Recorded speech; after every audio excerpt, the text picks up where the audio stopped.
Hello to a windy day here at Trip Wise Guy. We are in Lake County. This is Clearlake, California.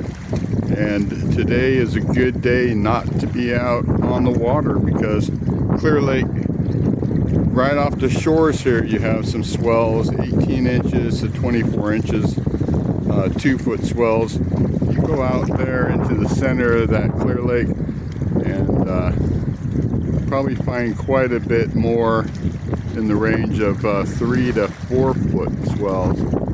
So that can easily overtake your small fishing boat that you might bring out to Clearlake. But otherwise today's a very cold, windy, and cloudy day. Mount Konocti in the background. Clearlake water, reserve, pumping water out to the water district. And we have Kelseyville area, and outside of Kelseyville area, back over towards Lower Lake, California, before you head off and go to Napa. And once again, thank you for visiting Tripwise Guy.